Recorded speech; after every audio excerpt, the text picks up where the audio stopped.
बात फ्रेंड्स गुड़हल से रिलेटेड यानी हिबिस्कस प्लांट से रिलेटेड प्रॉब्लम्स और उसके सॉल्यूशंस के इस एपिसोड में आप सभी का नेहा बहुत बहुत स्वागत करती है। तो कल की वीडियो में मैंने आप सभी से डिस्कस किया था गुड़हल में पाए जाने वाली 2 प्रॉब्लम्स के बारे में और उसके सॉल्यूशंस भी मैंने आपको बताए थे।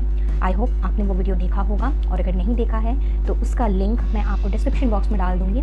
उस वीडियो को आप ज़रूर से देखें क्योंकि गुड़हल एक ऐसा प्लांट है जिसमें प्रॉब्लम्स जो हैं फूलों के साथ साथ प्रॉब्लम्स भी बहुत ज़्यादा है। बट हम इन प्रॉब्लम्स की अगर अच्छे से हम इनका प्रिवेंटिव मेजर्स लें या फिर प्रॉब्लम्स आने के बाद हम इमीडिएटली अगर उसे क्योर कर लें तो इन सभी प्रॉब्लम से बहुत ही जल्द छुटकारा भी पाया जा सकता है। तो आज के इस वीडियो में मैं बात करूँगी एक ऐसे सीरियस प्रॉब्लम के बारे में जो मोरलेस हर एक गार्डनर अपने हिबिस्कस के जो प्लांट है उसमें फेस करता है। That is your insects and pest attack. जी हाँ, हिबिस्कस एक ऐसा प्लांट है जिसमें किसी न किसी पेस्ट का या इंसेक्ट्स का अटैक हो जाता है अगर हमने थोड़ी सी भी लापरवाही बरती तो इस वीडियो में जानेंगे कि कौन कौन से इंसेक्ट्स हैं, कौन कौन से प्लांट्स हैं, कौन कौन से पेस्ट्स हैं जो हमारे हिबिस्कस के प्लांट को अफेक्ट करते हैं। और इसके साथ साथ मैं आपको कुछ क्लिपिंग्स भी दिखाऊंगी कि आपका जो प्लांट है वो किस तरह से आपको शो करेगा। तो मेरा जो टॉप सीक्रेट तरीका है इन सारे प्लांट्स को से इन इंसेक्ट्स और पेस्ट्स को हटाने का और उनके रेमेडियल मेजर्स लेने का और साथ ही साथ उनकी अच्छी तरह से देखभाल करने का, वो सभी मैं आपसे इस वीडियो में शेयर करूँगी। सो वीडियो को शुरू से लेकर के एंड तक पूरा देखिएगा,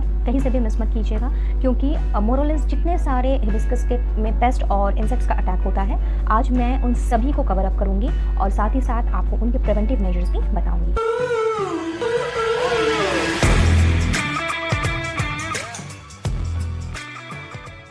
कुछ कॉमन पेस्ट्स और इंसेक्ट्स ऐसे होते हैं जो प्राय हमारे गुड़हल यानी हिबिस्कस के प्लांट पे हमें दिखने को मिलते हैं और जिसका असर ये होता है कि कई बार या तो इसके पत्ते ख़राब हो जाते हैं या ये जो फूल है वो खिलना बंद हो जाते हैं। खिल भी गए हैं तो उसके ऊपर में आपको इसके जो पेटल्स हैं इसके ऊपर में आपको कुछ परेशानियां नज़र आएंगी या फिर इसके फूल खिलेंगे ही नहीं, बर्ड्स जो हैं वो येलो होकर के गिर जाएंगी। तो इन सारे इंसेक्ट्स और पेस्ट्स की वजह से हमारा प्लांट कई बार काफ़ी स्ट्रेस में आ जाता है और उसमें तरह तरह की प्रॉब्लम दिखने को मिलती है। फूल आना बंद हो जाते हैं, पौधे का बढ़ना बंद हो जाता है और इस तरह की कई सारी परेशानियों का सामना हम गार्डनर्स को करना पड़ता है।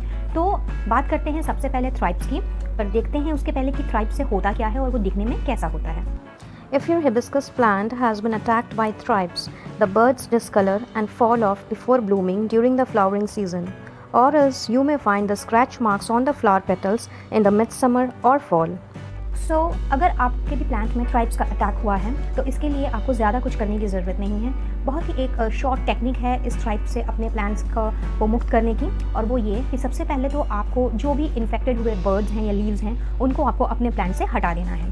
हटाने के बाद एक जेट वॉश कर लीजिए अपने प्लांट को, अच्छे से आप धो लीजिए एंड इमीडिएटली आपको इसमें इंसेक्टिसाइड का स्प्रे करना है। ऑर्गेनिक वे में अगर मैं जाऊँ तो नीम ऑयल से बेस्ट कोई भी इंसेक्टिसाइड नहीं है, तो आप नीम ऑयल का स्प्रे हफ्ते में 1 दिन करके कर सकते हैं। The foliar spray I am talking about पूरे अपने जो प्लांट्स हैं उसके आप ऊपर में नीम ऑयल का स्प्रे कर दीजिए। और अगर आप केमिकल वे में जाना चाहते हो, if you are preferring the chemical way, then आप स्पाइनोसैड का इस्तेमाल कर सकते हो जो कि बहुत ही ईजिली ऑनलाइन या फिर नर्सरी में अवेलेबल होता है। तो इन दोनों का चीज़ों का ट्रीटमेंट करने के बाद आप देखोगे कि थ्राइप्स जो है वो दूर दूर तक आपको अपने प्लांट्स में नज़र नहीं आएगा। Secondly, it could be an attack from gall midge, wherein the buds turn bright yellow while still tiny and fall off before blooming during the flowering season. अगर आपके प्लांट में गॉल मिल्च यानी कि hibiscus gall midge का effect हुआ है तो इसके लिए आपको pesticide as well as insecticide दोनों का यूज़ करना है। पेस्टिसाइड का यूज़ आप करोगे अपने प्लांट्स की सॉइल पे और इंसेक्टिसाइड का आप फोलियर स्प्रे करोगे। इसके साथ साथ आपको एक चीज़ का और ध्यान रखना होगा कि जितने सारे बर्ड्स हैं, अफेक्टेड बर्ड्स हैं या लीव्स हैं जो भी हैं, उनको आपको रेगुलर बेसिस पर अपने प्लांट से हटा देना होगा। अगर आप ऐसा नहीं करते हो तो ये इन्फेक्शन फैलने में 1 मिनट भी देरी नहीं लगेगी। अब बात कर लेते हैं स्पाइडर माइट्स की, जिसका इफेक्ट 2 तरह से हमारे प्लांट में होता है। आइए देखते हैं किस तरह से। If your plant shows a sign as per the first picture wherein the leaves stipple, turn yellow, fall off and conditions are very warm and dry inside a house or outside in dry summer heat, that means your plant has been attacked by spider mites. Apart from that, you may find tiny webs on stems and tips and leaves stipple, turn yellow. तो अगर आपके plants में spider mites का attack हुआ है तो इसके लिए आपको एक छोटा सा उपाय करना होगा जो कि मैं आज तक करती आई हूँ। फॉर एग्जांपल जैसे कि मेरा ये वाला प्लांट है, अभी तक तो खैर इसमें ऐसा कुछ हुआ नहीं है, but just to show you the demo कि किस तरह से आप कर सकते हैं। तो जैसे आपने अपने प्लांट को कंटेनर में लगाया हुआ है, ये पूरे प्लांट को आप लीजिए, इसके चारों तरफ आप एल्यूमिनियम फॉइल या कोई भी फैब्रिक लाइक चीज़ क्लॉथ या फिर पिलो केसेस, ये इससे आप इसको पूरा रैप अप कर दीजिए। रैप अप कर देने के बाद में आपको एक कोई बड़ा सा इस इससे डबल या ट्रिपल गुना बड़ा आपको एक कंटेनर ले लेना है, उसमें इस पूरे प्लांट को उठा करके आपको सबमर्ज कर देना है और वहाँ पे इसको 1 घंटे के लिए आप रहने दीजिए। 1 घंटे के बाद इस प्लांट को वापस निकालिए, निकाल करके इसको ब्राइट लाइट के अंदर, but not direct sunlight, bright light के अंदर आपको इसको सुखाने के लिए देना है और इसको तब तक आपको वहीं पे पड़े रहने देना होगा जब तक कि इसकी मिट्टी जो है वो सूख नहीं जाती है। और जिस कंटेनर में आपने इसे रखा हुआ है उस पर भी कुछ मिट्टी वगैरह होगी, तो उसे भी आप निकाल करके उसे भी अच्छे से सुखा लीजिए एंड देन इसको आप वापस से इसका जो क्लोथिंग तो आप पहले ही खोल चुके हो, तो इसको सुखा लेने के बाद में इसको इसके प्रॉपर जगह पे आपको रख देना है। बट यस, यहाँ पे एक चीज़ का आपको ध्यान रखना है कि वाटरिंग आपको 1 दिन के बाद ही करनी है। इसको आप संग संग वाटरिंग मत कीजिएगा, अदरवाइज इसकी जो रूट्स हैं वो रॉटन हो जाएंगी। और प्लांट्स जो है ऑलरेडी आपका स्ट्रेस में रहा है एक इंसेक्ट या पेस्ट की अटैक की वजह से, तो ये और भी ज़्यादा स्ट्रेस में चला जाएगा। वेल, ये सारे प्रोसेस कर लेने के बाद में आप चाहें तो इसके बाद जो इस मेथड को और भी इफेक्टिव बनाने के लिए आप हॉर्टिकल्चरल ऑयल का यूज़ कर सकते हैं। वेल, हॉर्टिकल्चरल ऑयल के ऊपर में अगर आप डिटेल्स जानना चाहते हो तो कमेंट्स बॉक्स में मुझे ज़रूर बताइएगा, तो उससे रिलेटेड मैं एक वीडियो आप लोगों के लिए डिटेल्स में लेकर के आऊँगी। Have you ever noticed the white cottony mess on leaves and shaking the branches makes tiny white insects fly out? If yes, they are none other than white flies. Well, you may also find them onto your hibiscus flowers when leaves are shaken, so you have to be aware of them. Aphids, which are often found on birds, flowers or leaves.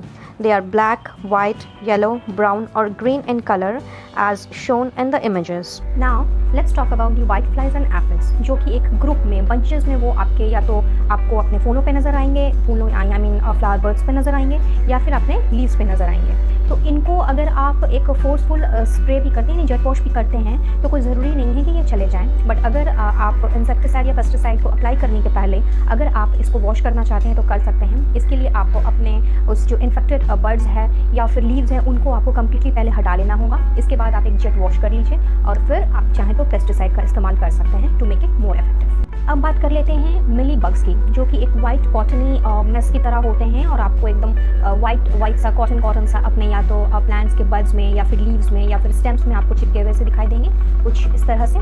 तो अगर आपको आपके plant में भी मिली bugs का effect हुआ है, attack हुआ है, तो इसके लिए मिली बग्स के ऊपर स्पेसिफिकली मेरी एक वीडियो बनी हुई है, इसका लिंक मैं आपको डिस्क्रिप्शन बॉक्स में डाल दूंगी, आप इस प्रॉब्लम का सोल्यूशन वहाँ से चेक कर सकते हैं। Now, let's talk about snow scale, which can be easily recognized by their tiny, bright white spots on the bark. Well, आपको अगर अपने प्लांट में स्नो स्केल की प्रॉब्लम दिख रही है तो इसके लिए मैं आपको रिकमेंड करूँगी अगेन द हॉर्टिकल्चरल ऑयल, जो कि एक कम्प्लीटली ऑर्गेनिक प्रोडक्ट है and this is highly refined petroleum.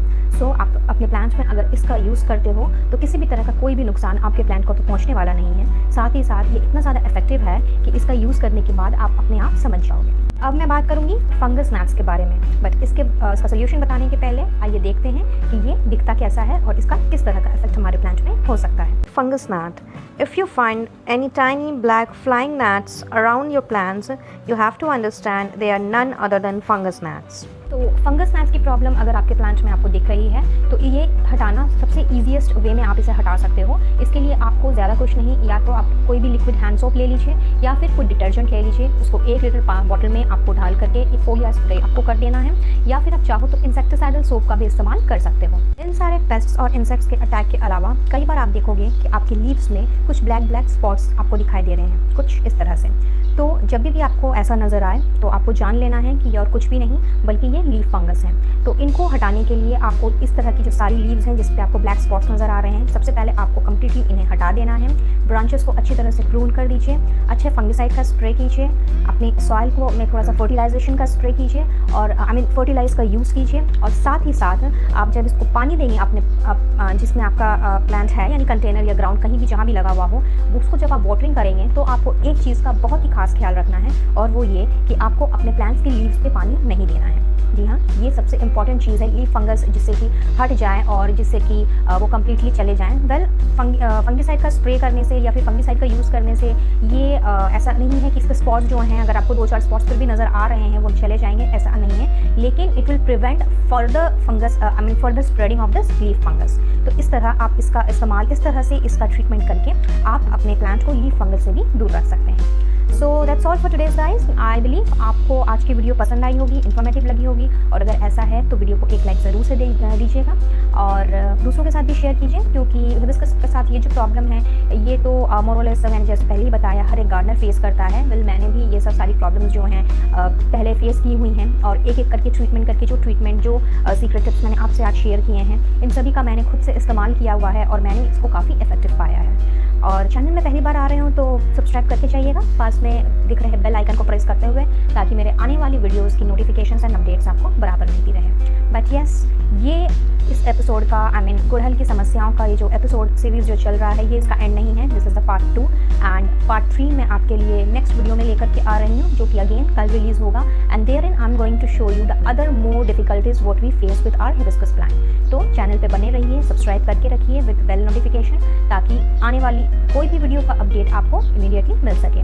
कोई भी सवाल हो इन सबसे रिलेटेड तो कमेंट बॉक्स में करके मुझसे पूछ सकते हैं, और मुझसे अगर जुड़ना चाहें तो फेसबुक और व्हाट्सएप में मुझसे जुड़ सकते हैं। इन सभी के लिए डिस्क्रिप्शन बॉक्स ज़रूर से चेक कीजिएगा, और एक प्लेलिस्ट भी मैं आप लोगों के लिए at the end of the screen डालूंगी, जिसमें everything about hibiscus would be there in. तो आप चाहें तो उस प्लेलिस्ट को भी देख सकते हैं। तो चलिए फिलहाल के लिए लेती हूँ आपसे इजाज़त, और मिलती हूँ अपने आने वाली कल के वीडियो में। Wish you all a very happy gardening and take care of yourself. Bye bye.